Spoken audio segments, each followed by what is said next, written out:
everyone to the Ontario Caregiver Organization webinar series.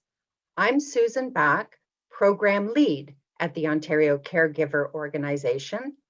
I am your moderator. In these webinars, the Ontario Caregiver Organization brings together caregivers and subject matter experts to explore topics of interest to caregivers. We do this to support and engage family members, friends, and neighbors who are caring for someone. Today, we'll talk about how a caregiver can prepare emotionally and practically for an unexpected emergency. We will offer tips about successfully navigating the difficult topic of planning for the unexpected in your caregiving and in your life. Please note that we're simultaneously presenting this webinar in French on another channel. Notre webinaire est disponible en français. Bienvenue. And at this time, I'd like to invite our presenter, Sam Miller, to join us with his presentation and his video. Thank you. Hello, Sam. And how are you? Good to be here again. Good to be here. And Sam, I'd like to introduce you now. Please. Sam Miller is a registered psychotherapist and has extensive experience in trauma response and treatment and wellness initiatives. Sam has worked with many organizations and corporations in creating healthy, respectful workplace environments, as well as managing work-related traumatic events. In his psychotherapy practice, Sam has worked with a variety of clients, both privately and within many different workplace settings. He has dealt with different clinical issues ranging from anxiety and stress to workplace change, conflict resolution, and management employee relations. Sam holds an undergraduate degree in psychology and a Master of Arts in Educational Psychology from McGill University. Welcome, Sam. Thank you so much for being here with us. I'm very interested to hear about what you're going to tell us about emergency planning for caregivers. Well, Susan, thank you so much for this opportunity, and thank you to the Ontario Caregivers Organization for allowing me to be part of your educational initiatives once again. And as a caregiver myself, the value of these types of educational initiatives and support is invaluable. As Susan mentioned, we are going to be doing our presentation over the course of 2 days. Part one is today, and then part two will be happening in March. So our agenda for today is we are going to be speaking for the most part about the psychology of an emergency. The practicalities of the emergency plan will be getting into more detail in our second presentation. We're going to talk about some common mental health concerns of caregivers and concerns about emergency management and emergency planning. We'll have opportunities for questions between Susan and myself, as well as hopefully many questions from the attendees, and then we'll conclude with a bit of a bridge to our second portion that will be happening in March. So as we are all in this pandemic, a lot of issues have arisen, issues around caregiving, issues around our mental health, the mental health of those we care for, that we could have never imagined in our wildest imagination. And most of us who are here as caregivers didn't set out to be caregivers. We kind of often ease into our role, gradually spending more time and adding more responsibilities in terms of how we take care of our loved ones. And as a general rule, caregivers are givers. We give, we fix, but as a result of that, we don't often talk about or acknowledge our own needs. And for the most part, we're just making do, taking care of our family members, neighbors, etc., and really haven't taken the time to create that backup plan, to think of who may fill in for us in a time of need. But it's something that we need to do.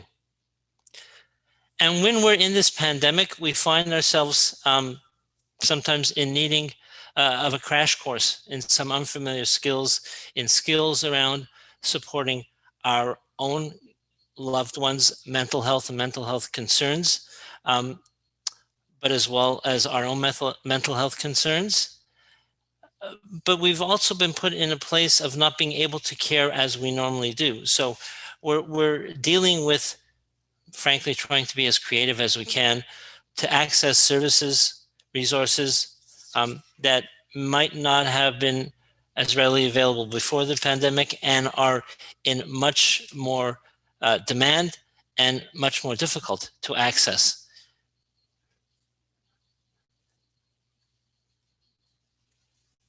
If you're a caregiver, these issues are going to be difficult for you to deal with. It's important for you to have an emergency plan for the unexpected, right? Regarding your own status, because something serious could happen to you that's going to make it more difficult for you to care. And it's not only for you, but it's the unexpected issues that may come up in relation to the person that you are caring for.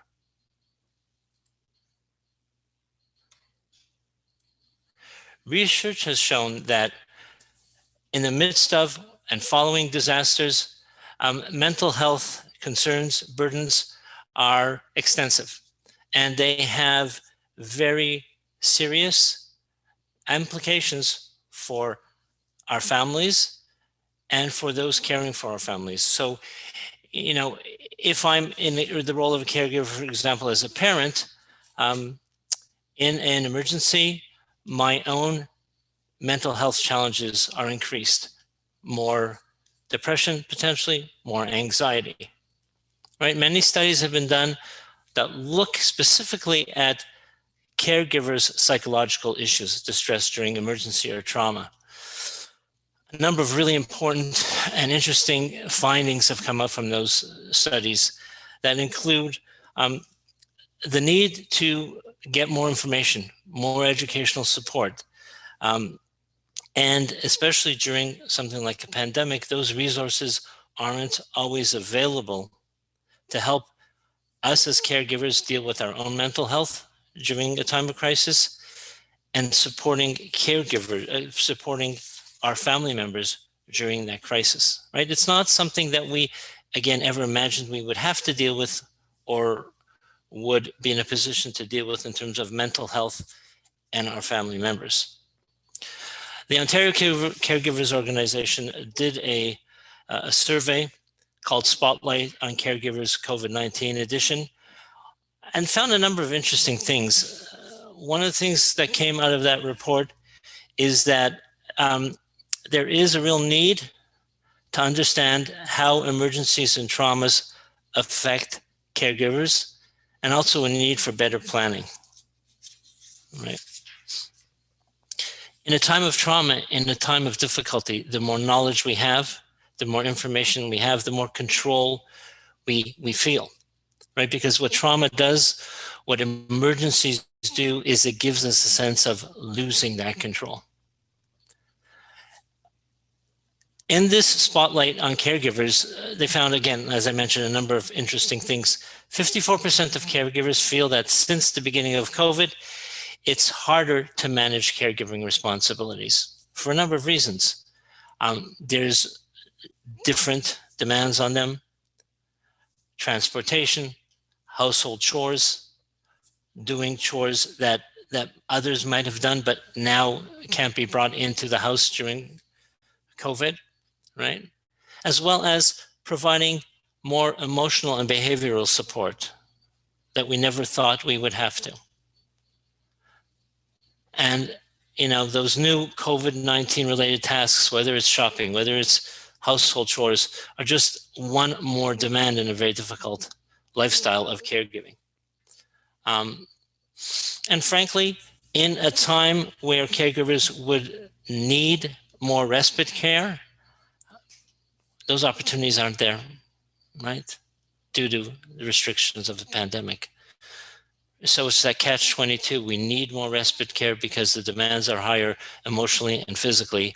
We can't get that respite care because of the current situation. Not to mention the financial strain that COVID-19 has placed on many caregivers. Social isolation, loneliness is one of the main concerns by many during this pandemic, all the more so for caregivers. Isolation, loneliness, depression, being placed in the position of almost being a therapist for our care recipient, really a tremendous amount of demand on caregivers. And the demand for mental health professionals in general has increased, making it more difficult for caregivers to access that for themselves and for their care recipient. Many issues, many variables that prevent us from managing through this emergency situation. Our reluctance to hand over the care to others, our difficulty managing in times of crisis, psychological care, other supportive therapies that are not available to us and our care recipient. So all these are really difficult. And then when you add to that the component that if we haven't made some provision before the pandemic, it makes it that much more difficult. That's why the whole impetus behind our presentation today, right? An emergency plan is your best chance of maintaining whatever control and readiness for something like this pandemic. And that control and that readiness are going to help us manage our stress during a time of crisis.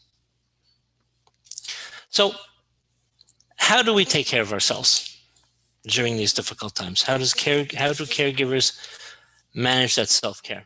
A couple of important points. Limit your social media. It's very easy to get caught up in the stress and the drama of the case numbers, of the lockdowns, of all these things. I really recommend that we limit our social media. Focus on what you can control, not what's out of your control. Do the things that you've always done that make you a great caregiver. You have control over that. You're going to have many difficult times, negative thoughts, challenge those. Deal with your relaxation. Allow yourself to practice some mindfulness, some meditation, relaxation. Relationships in general during this time are strained, but do what you can to maintain the relationships you have, even if that is by Zoom.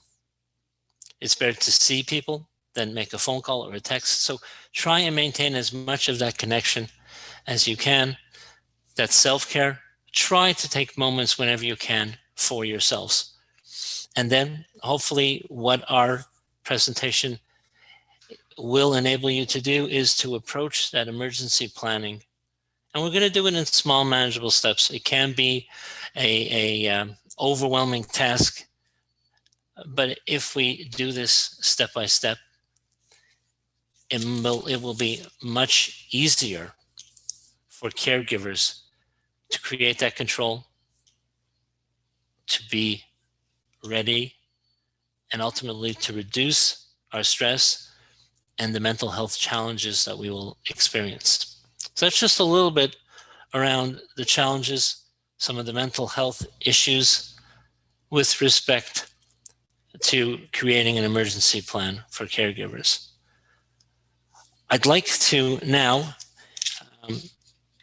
invite you, Susan, to maybe if there are some questions that you might have for me with relation to this topic that can kind of better enlighten everyone who's watching. Thank you very much, Sam. I'm struck by this notion of readiness and how to be psychologically ready to create an emergency plan. So with that in mind, What are the main barriers for caregivers who want to develop an emergency plan from a psychological perspective? There are a number of them. One that I often see is a sense of guilt. And that guilt is around, why do I, am I not doing my job properly? Am I not the best caregiver I can be? Often we're caregiver for loved ones, and are we relinquishing our responsibility to them? So there's this emotional barrier around, am I not as good of a caregiver as I want to be because I can't manage everything? And that kind of mindset can really prevent people from planning for other issues, because they don't want to feel that sense of not being the best caregiver. Human beings are creatures of habit. We like our routines, and an emergency, a pandemic, is the ultimate challenge to change.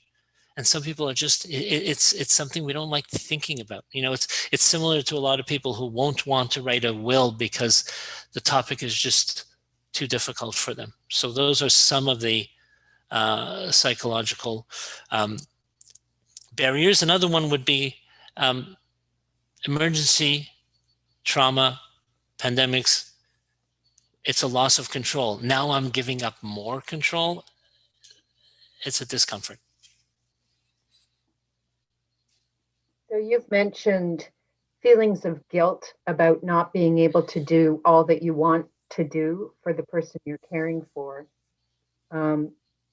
Just the human nature of being resistant to change, and recognizing that emergency planning is premised on the fact that something big may change, and the sense of loss of control. So I suppose just naming those feelings and acknowledging those feelings when you're turning your attention to emergency planning might be a good first step. Would you agree? I would definitely agree. Like any mental health challenge or emotional challenge we have, acknowledging it, accepting it is a really great first step to deal with it. And I think what caregivers will realize once they get past that is making that plan, creating that emergency plan, is actually giving them back a lot of that control that they think they might be losing, right? If I am actively involved in this plan, then it's got my name on it, right? It's got my stamp of approval. It's an extension of my caregiving. Mm-hmm. And we'll get into the practical aspects of emergency planning, but we've structured these two webinars to begin with the psychological readiness to even begin to talk about all the elements that go into a solid, robust emergency plan. So from thinking about preparedness and readiness emotionally and psychologically, I imagine there's some resistance. You mentioned, and I've experienced this myself, some reluctance to put together a will because I don't want to acknowledge the inevitable. Is there advice that you could give to a caregiver to help them overcome any feelings of resistance to engage in this topic that they might be experiencing? I think a couple of important points. One is to emphasize ultimately the benefit that it's going to have for you as a caregiver, and definitely for the person you are caring for, right? If this is about providing the best care that you can, this is the way to do it, right? So there's that aspect of it. There's also the aspect psychologically or emotionally of allowing people to talk through it, right? Encouraging them to talk about, what am I afraid of? What is the worries, right? When I deal with my patients around elements of stress, there are stressors we have no control over, and they're the ones that we have control over. So those we can affect change, but the ones that, like a pandemic, right? The pandemic is one we don't have any control over. So our attitude towards it, how much am I going to let it overcome me, overwhelm me, is the first step. And once we can do that, then we can go to, what we can manage, right? And we can manage as best as we possibly can by creating that emergency plan. So I like those two that. steps. I like that point that you made quite a lot, to overcome resistance, because as caregivers, we do want to do the best job we can do. And to think about an emergency plan as one piece of a larger puzzle that will provide the best care possible for the person that we're caring for or supporting. That's excellent advice. And then you talked about just talking about the feeling of resistance with other people, that if you're experiencing a reluctance or procrastination to get down to the task, just talk it through with someone that you trust and can get good advice from. And I don't think it's limited to quote unquote professionals. I think there is a tremendous strength, and I think this is one of the wonderful aspects about the Ontario Caregivers Organization, is it's that sense of community. And if you are able to connect with other caregivers, when you talk about this, you're going to get the same thing from other people. We're all in this together. There is a heightened awareness of stress, heightened awareness of difficulties. You know, I, as a caregiver, have conversations with my friends who are caregivers around some of our frustrations during this all the time, right? So, and there is some power in knowing you're not alone.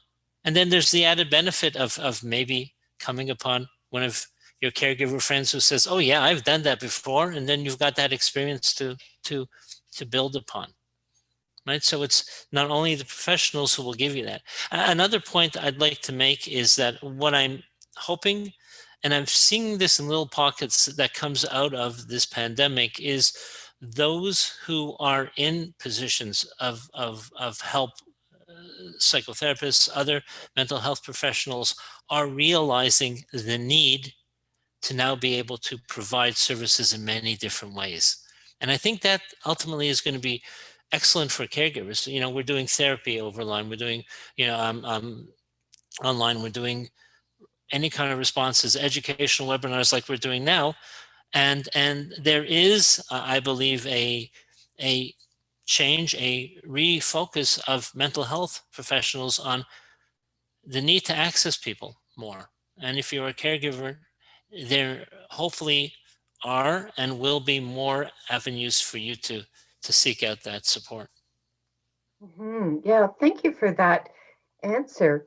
And I don't want to dominate the question and answer, but what you're talking about is really important to the audience members.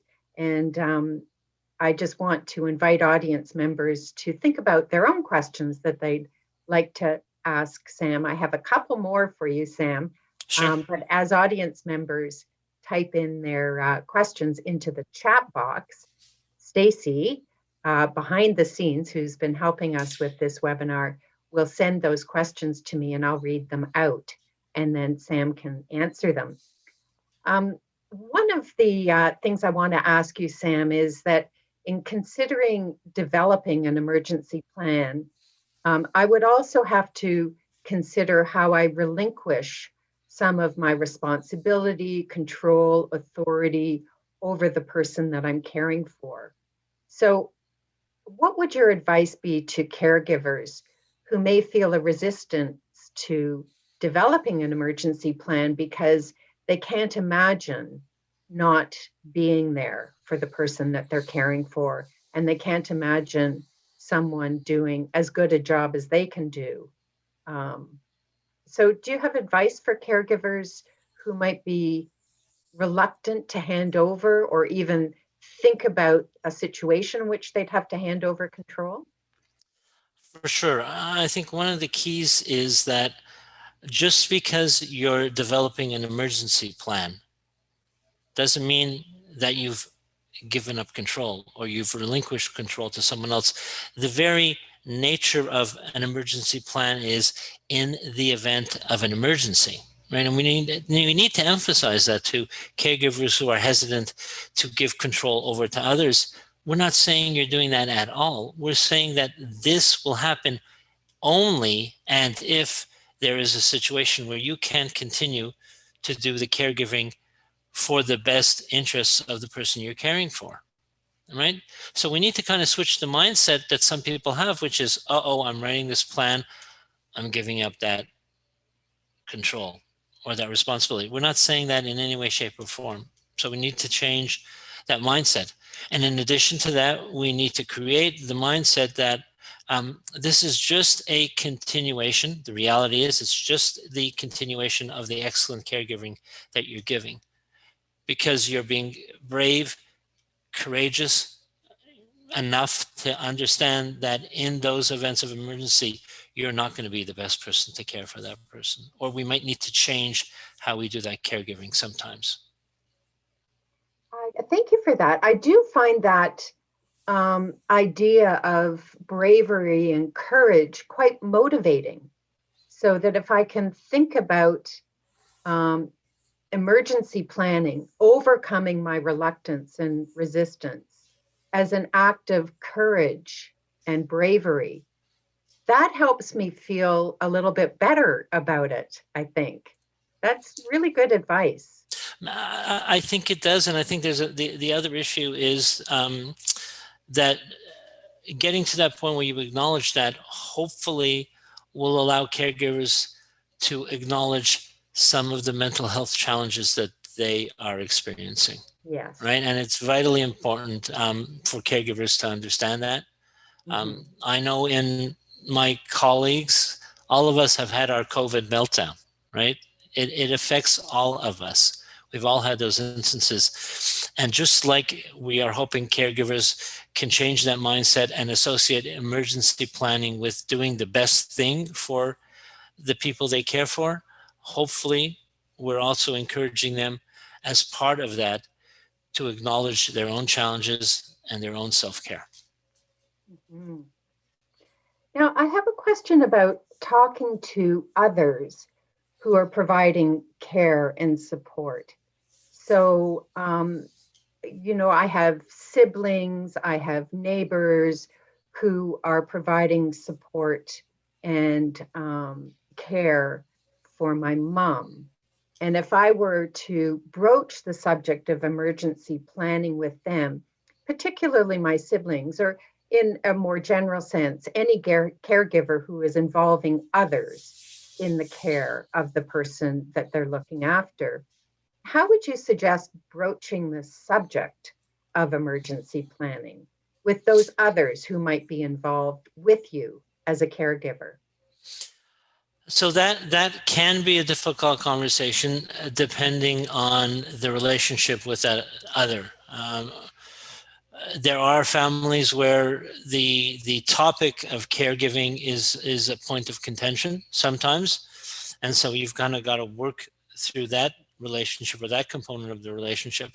But if it's a situation where you are open and honest with each other and are sharing information all the time about the caregiving of your loved one, then this needs to be one of those conversations. I don't think it's something that we talk around. I think it's something that we're open and honest.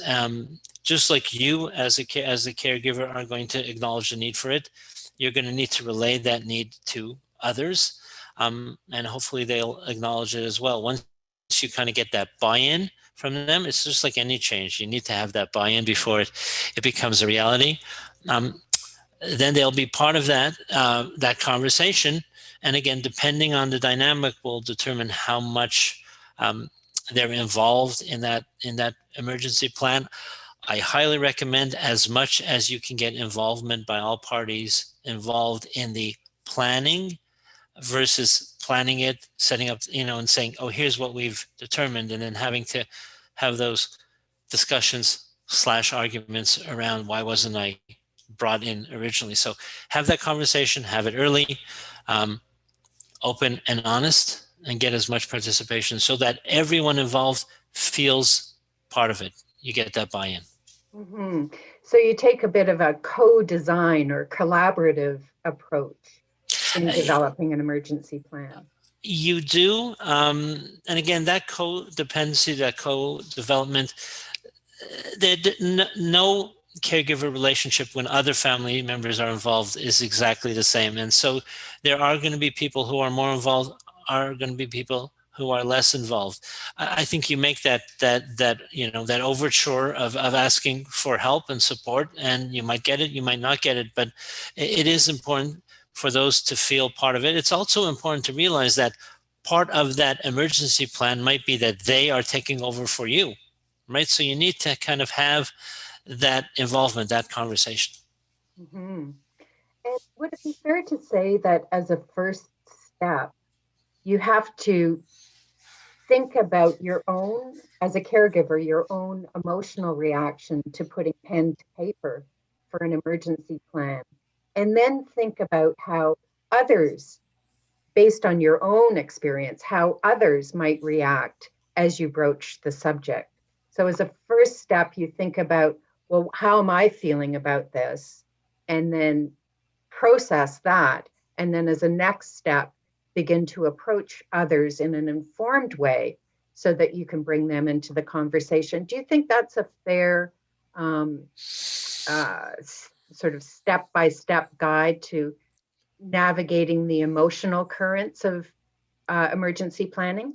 Well, I think it's really important because if you are the primary caregiver, you got to sell this to everyone else, right? To be honest, and if you yourself haven't gotten to that point where you believe it, to the point that you can be that great salesman, it's going to be difficult. So you really need to have that acceptance on your own part that this is something that we need to do so that you can be as enthusiastic about it, as informed about it, right? Because the reality is, if I'm not as excited as I should be, I'm probably not doing the research I need to do. I'm probably not doing as in depth of a job as I should be doing. Thank you, Sam. I just have one more question, and then what I'd like to propose is that we put up the poll, Sam, with the questions that you've developed for audience members, just Okay. so we can get a sense of how many people have an emergency plan and so on. And I'll launch that poll in a moment. And then once we've summarized the results of that poll, so you can know who you're talking to a little bit more, then we'll begin to read out the questions that are coming in from members of our audience. So my final question is, you did speak a lot about the impact of COVID-19 on our day-to-day reality. Would you have any other observations about the impact, particularly with regard to developing an emergency plan or implementing that plan? I think one of the impacts of COVID-19 that has had not only on caregivers, but on most of us when we're trying to plan, the dynamic of this illness changes from moment to moment and from day to day. And so there's always that challenge of, why bother now? I'm just going to have to change it tomorrow.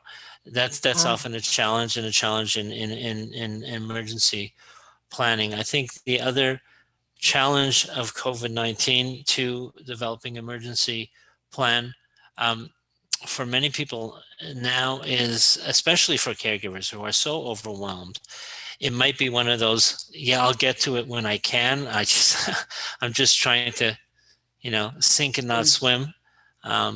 So those might be two challenges that the pandemic, and I just think the lack of socialization and human contact for some people has just put a tremendous burden on them. That's what they're trying to cope with right now. Yeah, those are very, very fair points. So Sam developed a poll, which I will launch now. So the questions, how many caregivers have an emergency plan in place? And that really what we mean to say is, how many of you, audience members, have an emergency plan in place? How many caregivers have an alternate that they can turn to? And then the final question, do you feel a plan would have helped you with COVID-19 changes and caring for the person that you're looking after?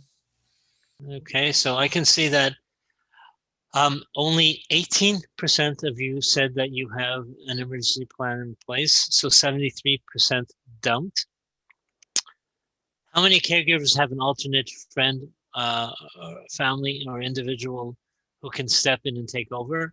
49% of you said yes, 39% said no, 12% I don't know. And let me look at the last question, which is, do you feel a plan would have helped you deal with COVID-19 and caring for your person? 60% said yes, 15 said no, and 25% said yes. So thank you all for those responses. And if I can talk to those for a moment, it's really interesting. I'm not surprised by only 18% saying they have. I think that's great. 18%, that's a good number to start, but we obviously need to build upon that. I'm going to go to question 3 first, where 60% said they felt that it would most definitely have made a difference if they had had that plan, a difference in them being able to deal with COVID.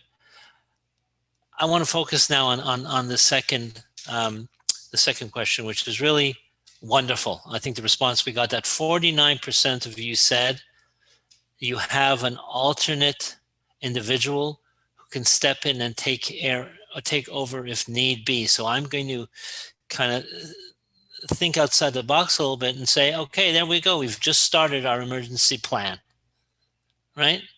You've already created an alternate individual. You've already set that part up. You've already have that acknowledgement that there is someone to take over if need be, right? Maybe that's the little opening in the door to get you in the mindset of, now I can expand upon it. So some great answers. Thank you for sharing your results with me. That's great. I'd just like to reinforce that we also launched this poll on the French channel with very similar results. Excellent. Excellent. Or ask or pose a question, so to speak, bridge to the next time. The next webinar is going to be much more practically about creating that emergency plan. But what I would love people to do from now until then, those of you who are going to be coming back for part 2, is look at this list of information about the person in your care with relation to an emergency plan, right? These are the areas that we need to start thinking about, right? Contact information of important people, not only physical concerns, but mental health concerns, right? What are the everyday routines, safety concerns, even something simple, right, as OHIP and health plan benefits.